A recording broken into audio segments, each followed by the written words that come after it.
আসসালামু আলাইকুম, কেমন আছেন সবাই? আশা করি সবাই ভালো আছেন।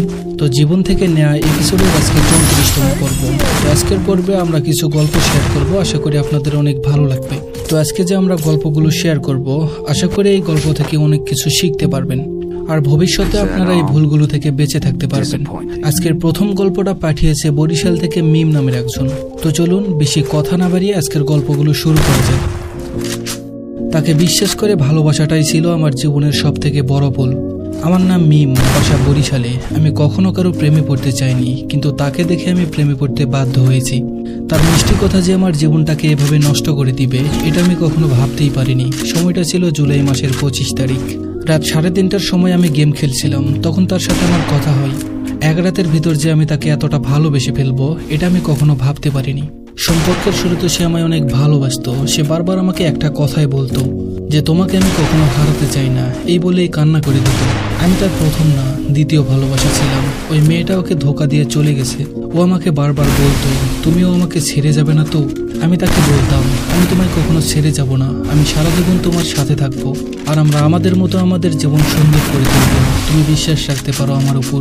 তার কয়েকদিনের মাথায় সে আমাকে বলল আমি তোমাকে বিয়ে করতে চাই। তখন আমি বললাম সমস্যা নেই, তুমি যেভাবে বলবে আমি সেভাবেই চলবো।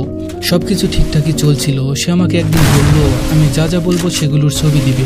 তোমার বাবা মায়ের ভোটার আইডি সাথে তোমার ভোটার আইডিটার ছবি দাও।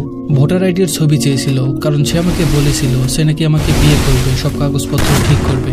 আমি তখন ছোট ছিলাম, এ কারণে আমার ভোটার আইডি কার্ডটা বের হয়নি, শুধু জন্ম নিবন্ধনটাই ছিল।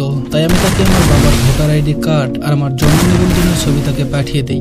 কিন্তু সে যে আমার সাথে এত বড় একটা প্রতারণা করবে, আমি তা কখনো কল্পনা করতে পারিনি। কিছুদিন পর সে আমার কাছে টাকা চাইল।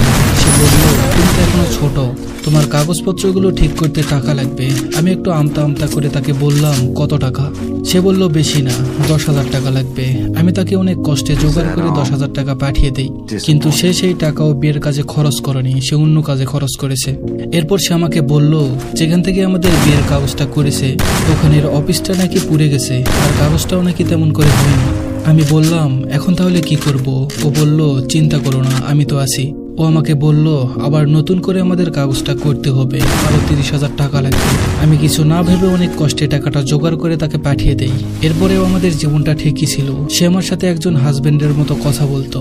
কিন্তু তার কিছুদিন পর সে আমাকে একটা ডেট দেয়, যেই ডেটে আমি তোমাদের বাসায় আসবো। আমি বললাম ঠিক আছে আসো, সমস্যা নেই। কিন্তু হঠাৎ করে ওই দিনেই আমার মা একটু অসুস্থ হয়ে যায়, যে কারণে আমি তাকে আমার বাসায় আনতে পারিনি। এটাই নাকি আমার ভুল ছিল। তারপর থেকে সে আমার সাথে কথা বলা কমিয়ে দেয়, সে অন্য নারীতে আসক্ত হয়। আমি যখন এটা বুঝতে পারি তখন আমি তাকে বলেছিলাম তুমি কি কাজটা ঠিক করেছো? তখন সে আমাকে বলে আমার লাইফে আমি যা খুশি তাই করব, তাতে তোমার কি? এরপর সে আমাকে সব জায়গা থেকে ব্লক করে দেয়, তবে মাঝে মাঝে ব্লক খুলতো যখন ওর টাকার প্রয়োজন হতো। আমি কান্না করে তাকে বলেছিলাম আমি তোমাকে ছাড়া থাকতে পারবো না, তুমি আমায় ছেড়ে যেও না। আমি সবার সামনে ওর পায়ে ধরে পর্যন্ত বলেছিলাম যে আমাকে ছেড়ে যেও না, তুমি ছাড়া আমার জীবনটা নষ্ট হয়ে যাবে। তখন সে আমাকে বলে তুমি অন্য একটা পুরুষ দেখে বিয়ে করে নাও, আমি তোমাকে ভালোবাসতে পারবো না, কারণ তুমি নিজেকে একবার আয়নায় দেখো আর আমাকে দেখো, আমার সাথে তোমার চাই না। এই কথাটা শুনে যে কতটা কষ্ট পেয়েছিলাম তা আমি কখনো আপনাদের বোঝাতে পারবো না।